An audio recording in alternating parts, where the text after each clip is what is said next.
আপনি কি কখনো গভীরভাবে ভেবে দেখেছেন কেন কিছু মানুষ অল্প চেষ্টা করেও ধনী হয়ে যায় আর কিছু মানুষ সারা জীবন পরিশ্রম করেও অভাবের মধ্যেই থেকে যায়? আজকের এই গল্প শুধু ধনী হওয়ার কথা বলবে না, বরং বলবে আল্লাহ কাকে ধনী বানান আর কেন বানান। একটি ছোট্ট শহরে থাকতো এক যুবক, নাম তার ইমরান। সে ছিল খুব পরিশ্রমী, দিনরাত কাজ করত, কিন্তু মাস শেষ হওয়ার আগেই তার পকেট খালি হয়ে যেত।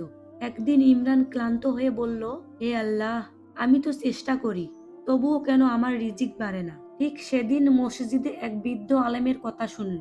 আলেম বলেছিলেন, আল্লাহ বলেন যে আমাকে ভয় করে আমি তার জন্য রাস্তা খুলে দেই, আর এমন জায়গা থেকে রিজিক দেই যেখান থেকে সে কল্পনাও করেনি। তাকওয়া মানে হারাম থেকে বাঁচা, সত্যের উপর থাকা, আল্লাহকে ভয় করা। ইমরান ভাবল, আমি কি সত্যি তাকওয়াবান? আলেম আবারও বললেন, অনেক মানুষ রোজগার করে কিন্তু বরকত পায় না কেন? কারণ গুনাহ। রসুল সাল্লাল্লাহু আলাইহি ওয়াসাল্লাম বলেছেন, মানুষ তার গুনাহের কারণে রিজিক থেকে বঞ্চিত হয়। ইমরানের চোখে ভেসে উঠল ছোট ছোট কিছু মিথ্যা, কিছু হারাম, অবহেলা। আলেম বললেন, দান করলে কমে না। আল্লাহ বলেন, তোমরা যা কিছু দান করো, সূরা সাবা আয়াত ৩৯। দান হলো আল্লাহর কাছে আমানত। ইমরান সিদ্ধান্ত নিল অল্প হলেও সে দান করবে। আলেম বললেন, নামাজ শুধু ইবাদত নয়, এটি আল্লাহর সাহায্য ডাকে, বিশেষ করে ফজরের নামাজ রিজিকের চাবি। ইমরান বুঝলো তার নামাজ ছিল তাড়াহুড়োর।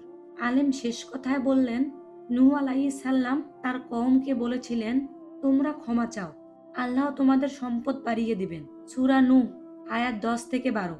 ইস্তেগফার রিজিকের তালা খুলে দেয়। সেদিন থেকে ইমরান তাকওয়ার পথে হাঁটলো, গুনাহ ছাড়লো, নিয়মিত নামাজ পড়লো, দান আর ইস্তেগফার শুরু করলো। কয়েক মাস পর তার ইনকাম হঠাৎ বেড়ে যায়নি, কিন্তু তার জীবনে বরকত নেমে এলো। অল্প টাকায় তার সংসার চলতে লাগলো। মুখে এলো শান্তির হাসি। আল্লাহ সবাইকে ধনী করেন না, কিন্তু যাকে করেন তাকে আগে তাকওয়ায় ধনী করেন।